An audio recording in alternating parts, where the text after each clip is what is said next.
asalaamaaleykum internetu Sénégal ñu dalal fi Dieynaba Sy mooy Nabachou temps yi moo fi génne clip bu doy waar bi rappeur yi tiit ñii xof ñii daw ñii xaw a jaaxle doy na waar en tout cas dalal ko tey Sénégal bàyyi ko mu nuyoog internet yi ñuy seetaan. bon asalaamaaleykum waa àdduna asalaamaaleykum waa Sénégal asalaamaaleykum internetu Sénégal yëpp leen jaajëfal leen jox seen wàccuwaay leen wax ne Nabachou la aka The Victor artiste rappeuse from Saloum from Kaffrine.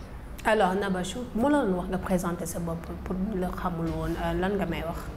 Bon, disons que Nabachou est une jeune rappeuse qui a débuté sa carrière en fin 2016 parce qu'à chaque fois loolu laay wax parce que j'ai commencé ma carrière en 2017 di doomu Kaffrine di ko xamante ne nii vraiment waa Kaffrine ñëpp ko bëgg. donc di ma support à chaque instant ma leen di shout out de passage sama waa dëkk tamit. Kaffrine lan moo la dugal ci rap tey nga ñëw commencé nga ne lii dama ci bëgg a évoluer. Bon rap bi mën naa ne que j'ai été influencée par mon grand frère boo xamante ne ni ñoo bokk ndey ak baay amaana tey jii nii su ma laagee hip hop di ko bëgg di ko def ba ñëpp di ma ci bëgg yàlla ak moom la vraiment mën naa ne que moom moo may influencé moom moo may fit moo ma won yoon bi ba tey jii ma nekk. te grand frère dafa nekkoon ci rap bi da doon. exactement c'est un rappeur comme man. Xës de Super Lyrical ma koy shout out de passage voilà donc mu nekk koo xamante ne nii vraiment ku mën li muy def la amaana tey jii nii moo ma influencé ba à ce que tey ma nekk ci di ba léegi. sa premier freestyle lu mu demee woon nan nga toogee teg flow bi nii affaire bi nice ñëpp ne la non lii mën nga ci évoluer. moi personnellement quand j'étais petite dama foogoon nekk sax man genre mannequin laay doon wala danseuse voilà à part études quoi parce que dafa nekk loo xamante ne lu may foowee la. voilà ba benn jour laa dem vacances benn département bu ñu naan Géo bu nekk Kaolack. voilà temps yooyu ma daan ennuyé wu lu bëri léegi ma teg benn bind texte après mu nice quoi ma ñëwaat kon ko sama frère bi mu ne ma comment se fait-il que yow nga bind loo xamante ne ni yow mosoo def rap en fait. ci la xam ne que carrément am na luy nelaw ci man loo xamante ne ni talent la te dafa war a yeewu ci laa def sama première son ak moom featuring ak moom vraiment mu nekk lu nice voilà mu gunge ma ba tey jii nii ma am fitu continuer. premier single bi mooy New Master bi nga génne wala. waa The New Master. yeah exactement. voilà single boobu génne yan retour nga ci am déjà première fois nga génne sa son pour nit ñi découvrir la.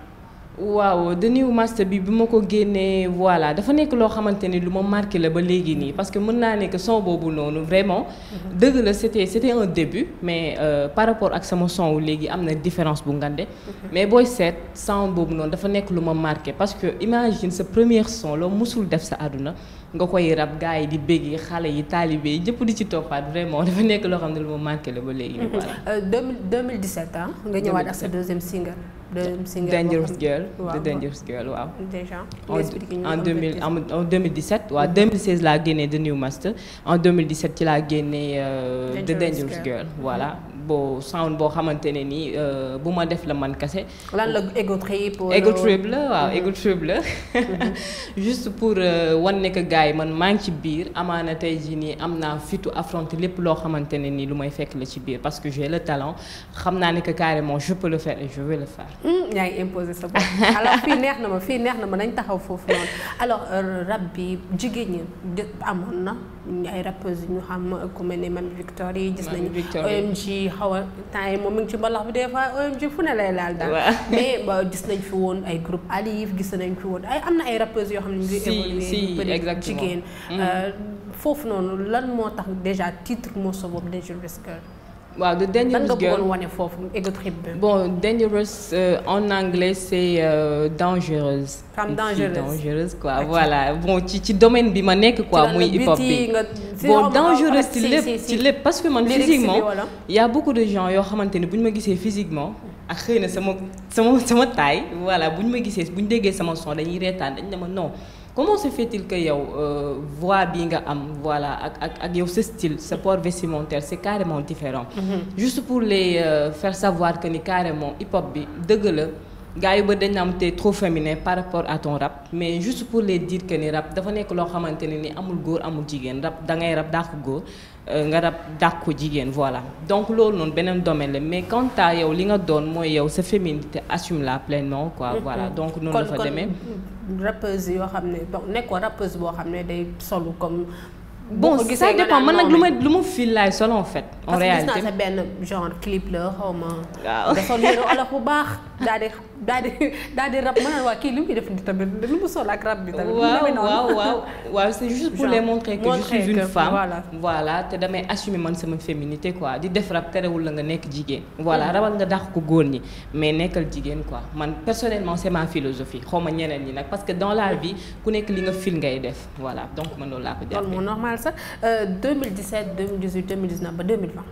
déjà absence boobu ci 3 ans yi pourquoi lan moo marqué woon absence boobu. bon am na benn temps boo xamante ne ni xawoon naa def benn absence bu ndaw. parce que j'étais un peu malade et en plus de ça voilà il y avait des études à côté il y avait trucs de ce genre il y avait beaucoup de choses yoo xamante ne ni voilà loolu ma xawoon a disturb tuuti et en plus de ça. Le fait que ñu ngay jugee Kaffrine ñëw Dakar xam nga la distance c'est un peu voilà quoi grande donc du fait que des fois. Pour nga ñëw imposer temps il faut falloir que nga ñëw déplacer wu parce que y a de ces choses yoo xamante ne nii mënuloo ko def à travers les réseaux sociaux parce qu'il faut falloir que nga déplacer wu pour les concerts pour les interviews et autres choses quoi. D'accord projet boobu nga génnee ko en 2020 muy Punch waaw. wala Punch la. Punch yeah Punch waaw. voilà Punch nga génnee ko en 2020. en 2020 waaw. ay session freestyle la woon yoo xamante ne nii 4 mois 4 freestyle la chaque 1 mois dañuy génne benn son freestyle. voilà. nominé woon nañ la tey Only Woman Awards waaw j'ai été nominée dans la catégorie Best Freestyle boo xamante ne nii j'ai remporté le trophée. et boo xamante ne nii je n'étais pas nominée quoi. Je n'étais pas nominée mais par surprise lañ ma ko joxee parce que dañ ma jox Revelation of the Year. Revelation of the Year waaw. alors loolu c'était pour tënk sa parcours pour ñi la xamul ñu lay doogee gis wala ñu découvrir Warrior ñooñu dinañ mën a xam exactement lan nga fi jot a génne ñu daw nag dem seetaani ko ñu ko raté woon dem rattrapé woon. waaw exactement. voilà alors est-ce que c'est facile d'être femme rappeuse. ci biir game bi ngeen nekk nii rap bi. kii bi ego trip bi sànnante track bi fii rap c'est un peu difficile est-ce que c'est difficile pour une femme de rapper? Déjà étant une femme d'évoluer dans un milieu un peu masculin comme celui du rap c'est très très difficile même c'est pas évident parce que dañu nekk ci benn société boo xamante ne ni disons que le hip-hop c'est pas notre réalité. Voilà c'est la culture américaine je peux dire donc une fois tey nga ñëw imposer ko ci biir foo xamante ne nii ñoom xëy na xamuñ ko bu baax day vraiment day métti trop. te en général jigéen bu ñuy gis ci ay biiri góor moom façon bu nekk ngay dégg. mais à chaque fois man li may wax. est-ce que mës nga dégg ma dagg la foofu mës nga dégg loo xam ne peut-être. bien sûr que oui un peu nga ne est-ce que du ma arrêter. bien sûr que oui parce que imagine une chose naa ngi ci concert.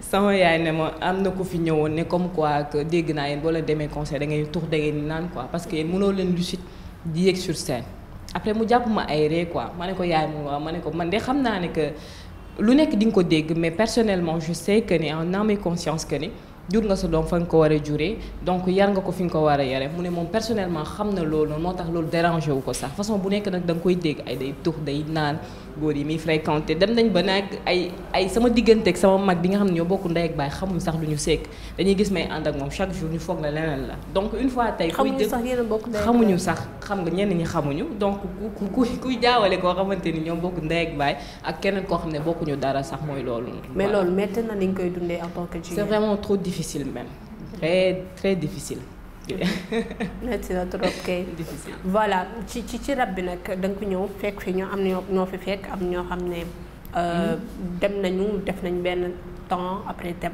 dañ naan jigéen lu bari mënuñu am carrière bu normal plan de carrière ci biir rap bi lan nga xalaatee loolu gisoon nañ fi groupe yu bari après ñu tas wala après ñu changer c'est que en général dañ naan carrière u jigéen day gàtt à chaque fois loolu soo déggee ñu koy wax mooy le fait que jigéen en général tôt ou tard da ngay am jëkkër ñenn ñi nag duñ mën a allier le mariage le foyer voilà et autres.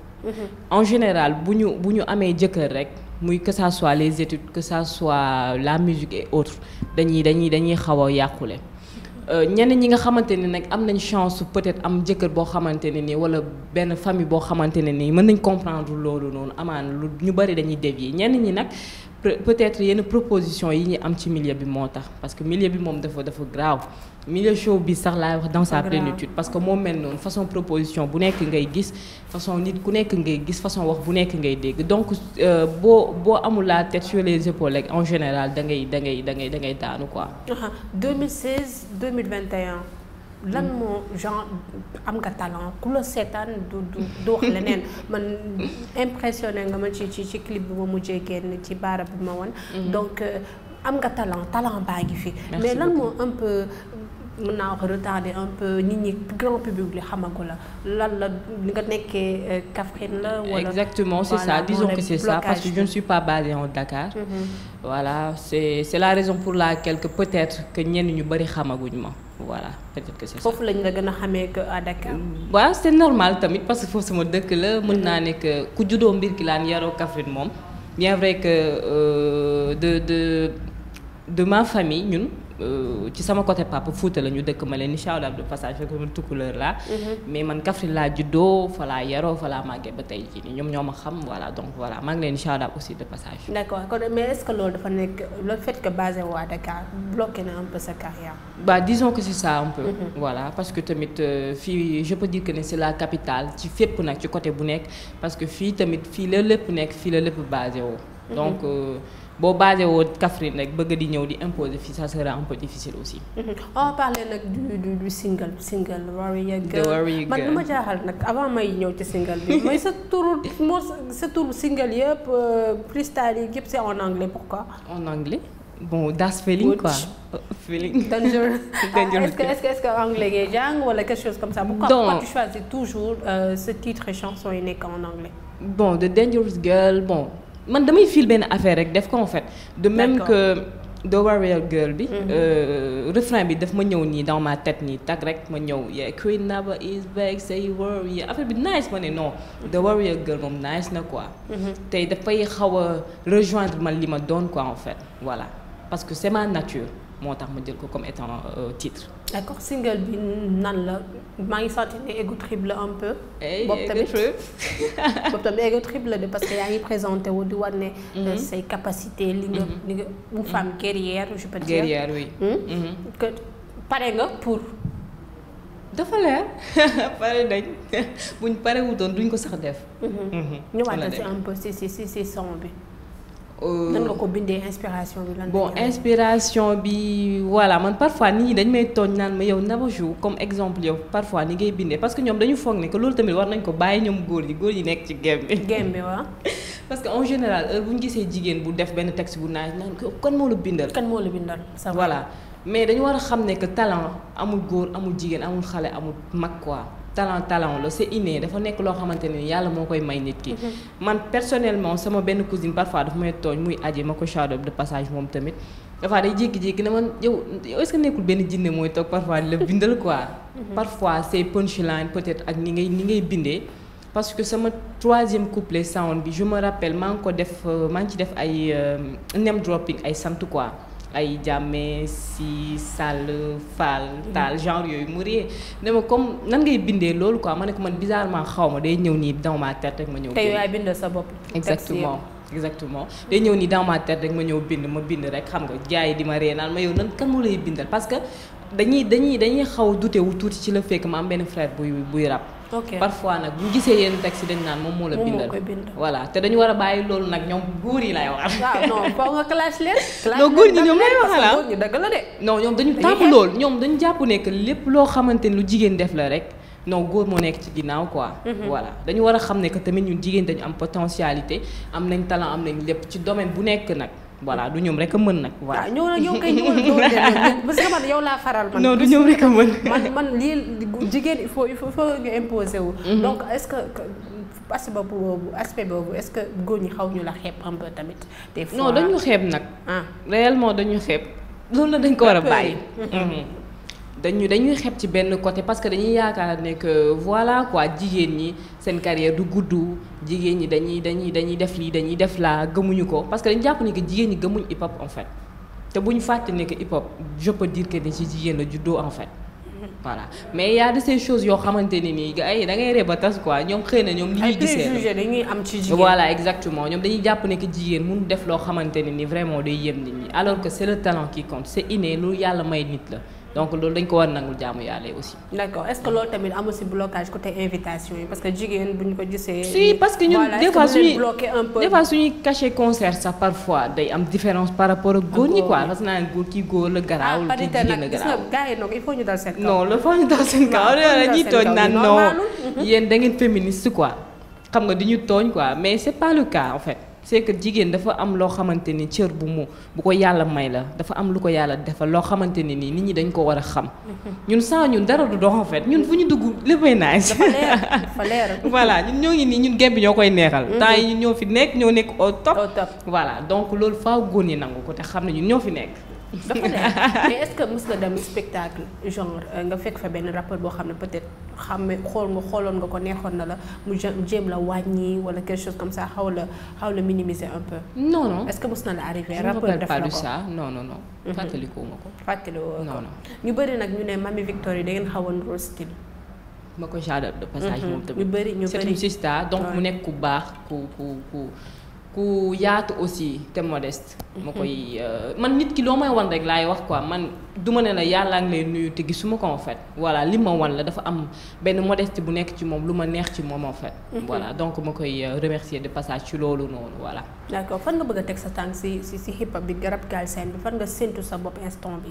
ñun amaana tey jii nii bu ñuy séntu suñu bopp Galsen rek taxul ñuy wax mais au niveau mondial.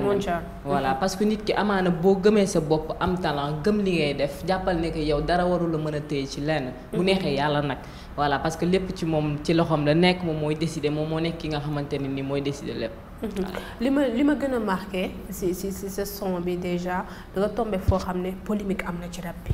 polémique rap baa ngi yàqu ñu ngi koy mbalax ñi naan ñu ngi koy yàq xam nga polémique boobu daw lu bëri ñu ko gis temps yi. ñu bëri génn ci di kaas. yow nga ñëw indi rap bu soxor bi. soxor na de rap bu soxor bi genre nga teg ko ci base yi rappeurs yi di wax ne foofu mooy base rap. lan la da nga bëggoon tëj làmmiñu xale yu góor yi genre tëj débat boobu wane ne non am na ñuy rap ba tey. non am na ñu koy def sax naan rap bu nooy rap bu dëgër. rap mën na dëgër te du baax en fait parce que man loolu laa jàpp.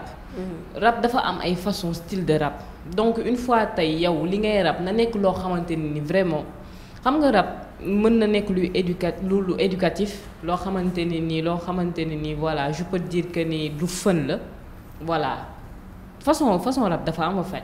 mais quant à yow li ngay def mën na nekk loo xamante ne ni vraiment day baax en fait mais des fois damay dégg ñu naan non rap bu nooy bi rap bu dëgër bi rap bu lii rap bu laa rap na nekk loo xamante ni vraiment li ngay def na nice rek man c'est l'essentiel man moom quant à man sama sound bi dafa nekk loo xamante ni lu ma fil la man lépp dans ma vie man loolu laay wax lu ma fil laay def donc voilà c'est ça. d'accord ñu defoo son bi rek pour un peu.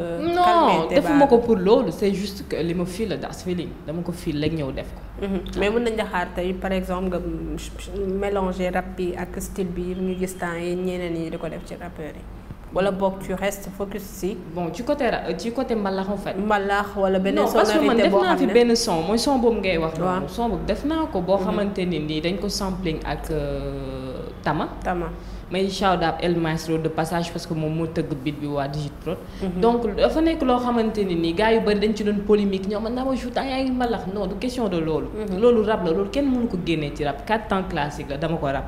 mais dafa am instrument yoo xamante ne nii gars yi dañ koy jàpp foog ne que carrément loolu boo ko dugalee ci rap rek mbalax la c'est pas ça. ok tama instrument la guitare instrument la kora rythme anyway leneen lépp loo xamante ni instrument la boo ko jëlee dugal ko ci instrumentalu rap loolu noonu boo ci rabee rek day nice. day tax sax benn américain bu ko dégloo tag danaan ci lii c'est du Sénégal ou soit c'est de l'Afrique en fait. voilà donc à chaque fois loolu laay wax nekk loo xamante ni dañ koy jël sampling ko ci biir bitu rap rek que c'est forcément du mbalax. il faut mu am touche africaine bi aussi pour voilà seen marque. ça dépend ci ki ciy tegu. ak ça dépend ci ki dëkk beat bi aussi. d'accord parce que affaire bi loolu la. si clash bi nag lay ñoom clash bi. rap bi dañ ko fi fekk. bu ñu waxee ñu ne game la loolu mënul ñàkk ci biir rap bi et tout pour yow clash moo mën a doxal rap bi Sénégal wala boog mën nañ ko ñàkk def clash teewul rap bi dina daw. clash ci hip hop la bokk. mënoo ko ci génne clash ego trip mën na nekk luy jàngale mën na nekk loo xamante ne da nga ciy ñëw pour imposer sa bopp en fait. à chaque fois loolu laay wax en fait. nekkul le fait que ñu ngi def ego trip ñu ngi def clash rek comme quoi que rap baa ngi yàqu en fait au contraire.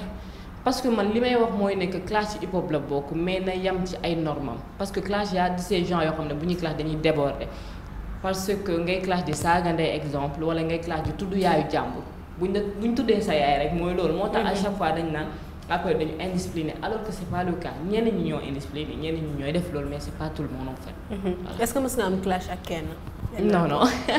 rappeurs yi doo fi jël kenn rek clash ko nii xaw parce que lu bari seen début dañuy clash kenn. ku ñu ñëpp di dégg après ñu ne waaw kii clash na diw pour. non. y a de ces artistes qui le font en fait dañuy jékki-jékki clash benn nit pour am tour.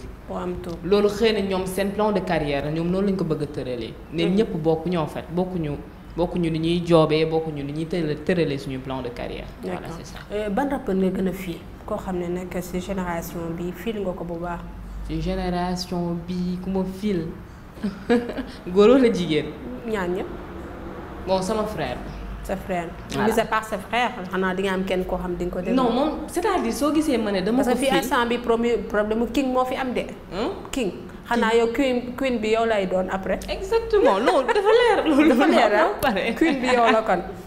affaire king moo fi am de problème boobu la ñuy war a régler noonu. exactement. mais moom ku ma fil la en fait parce que mën naa ne que tey jii lépp lu nekk ci man moom la. sa frère voilà donc dafa am lu mu def ci man loo xamante ne nii amaana tey jii nii dafa rëy goo xamante ne nii mënuma fil keneen ku dul moom en fait. te mën naa ne que ñoo xaw bokk génération parce que il a commencé à rapper en 2014 xaw ma ko 2015. voilà defar nga ak moom benn duo je crois. waaw sama premier son moom nga def ak duo mais tey sa benn duo nga bëgg a def même pas Sénégal mu nekk international. rappeur boo xam ne peut-être sentir nga ko benn jour nga def ak moom duo bokk ak moom scène. Bass Rhymes. Bass Rhymes dañoo fil dëgg la sax des fois speed yi muy def. mooy loolu dama ko fil en fait dafa nekk loo xamante ni lu nice la musicalement parlant c'est trop dope. gis nañu single bi nag nice na et tout léegi lan moo ci mën a topp loo xam ne mën nañ ko xaar parce que là imposé wu nga nit ñi xam nañ la Sénégal ñu ngi ko xamal Dakar ñu ngi lay commencé. di ko gis naa chroniqueur di commencé di si def ay chroniques. donc fan ban projet ngay teg pour nit ñi gën la xam bu baax. bon man de préférence nag man samay biir man surprise laa koy bëgg di ko def. baadu mu ne ko baadu. mais na gars yi xaar. mais yaa ngi ci label quand même. si je suis dans le label 48 Cartel ma leen shout out de passage sama gars yi voilà donc mi ngi noonu. en tout cas maa ngi ci liggéey mais label bi c'est basé en France. oui c'est un label qui est basé en France ma leen shout out de passage aussi. ba son bi génne est-ce que am naa ñu la woo félicité la et tout. bien sûr que oui am naa ci ay retours yu bare voilà. ñoo xamante ne vraiment je m'y attendais même pas. ci rappeurs yi waaw. comme bu kan. non bu la gën a marqué bu la gën a marqué. bu la gën a marqué. non je préfère de ne rien dire ma bàyyi loolu. d'accord sa relation ak rappeurs yi nag ñoo xam ne fekkoon nga leen fii wala bokk. nan mooy nekk seen relation wala ama xamante woo leen bu baax. bien sûr am naa ñu ma am relation. voilà parce que dañu bokk benn groupe WhatsApp boo xam ne gën ci hip hop lañ koy wax. donc mën naa ne que xaaj bi yëpp dañu xamante en fait. voilà groupe bi ñoo ko bokk dañoo bokk maanaam mën naa ne que même vision bi ak même yoon. voilà c'est ça parce que hip hop la ñu nekk di def moom la ñu nekk di dund donc voilà à chaque fois bu ñu nekkee ci benn affaire boo xam ne ñoo ko bokk en commun à chaque fois dañuy bëgg di xamante parce que ñun tamit dañu xaw a am benn nombre bu tuuti ci milieu bi en tant que femme voilà ñu baree dañu xaw sous-estimer xam nga façon wax bu nekk dañ koy dégg façon retour bu nekk en plus de ça góor ñi parfois dañuy kaañoo naan na ñoo yeesee c'est-à-dire xam nga voilà mais en tout cas juste pour les dire que ñun dañu am place bu rëy ci game te dañu war a jox respect boobu aussi yow ban place nga bëgg a kii nii ci game bi instant bi ban place nga bëgg a occuper ci game bi non loolu jarul laaj ci am na dama lay laaj de non ban place nga bëgg a occuper instant bi loolu fa leer number one nga bëgg occupé ko daal number one incha allah yal na ko yàlla def donc kontaan nañ ci dalal lan ngay tàggatoo lan ngay wax say fans ñu lay commencer di découvrir nànk-nànk. ok donc di la remercier yow encore une fois de plus ci interview bi ak internetu Sénégal yëpp. ak gars yëpp caméraman yi yooyu. wax Seneweb de. non maa ngi leen di jaajëfal waa 48 cartel waa Kaffrine voilà sama fans yi sama waagaale sama yaay sama papa. ñooñu noonu. waaw ñoom lu ñu jàppee rab ba nga ñëwee ne leen damay rab noonu. non explique ma histoire boobu noonu xam naa sa papa moo njëkk a bañ. non c'est que. xam nga tukulóor yi en général dafa am ay réalité yu ñu gëm dafa am lu ñuy défendre ak ñoom lu ñu doon en réalité. donc xawoon na leen surprendre tuuti mais li ma may chance mooy ne que dama am frère buy rab. kooku frère bi moom yow loo am ñëw ñaanal ko. ñaanal sa frère bi yow. non moom moo tax sax. sama yaay ak sama papa am fit boobu noonu bàyyi ma nekk ci. parce que xam nañ ne que carrément kooku du ma seetaan may dugg ci loo xamante ni lu négatif la amaana ko bokk ak ndey ak baay xanaa bu waree dugg ci loo xamante ni lu baaxul la di nga ko tere boo ko bëggee. donc moo tax xam naa ma am chance su nekk di ci évoluer ba léegi nii. te aussi dafa am lu ma leen wan loo xamante ne nii amaana xam nañ seen doom.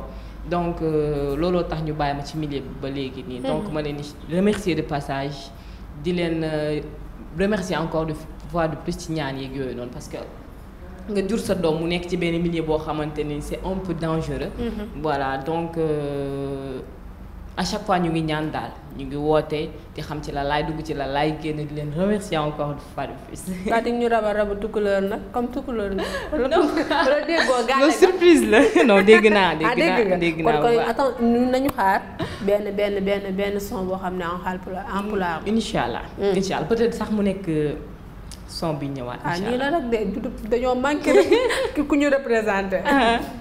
fan si ñu la commencé découvrir fu la exactement même les fans aussi maa ngi leen di remercier bu baax a baax ñu ngi jàpp taw bàyyi ba léegi nii am na ñu ma xam am na ñu ma xamul am na ñoo xamante ne ni sax ñu ngi xuloo ndax man peut-être. ñu ma xamul parce que du ñàkk nit moom.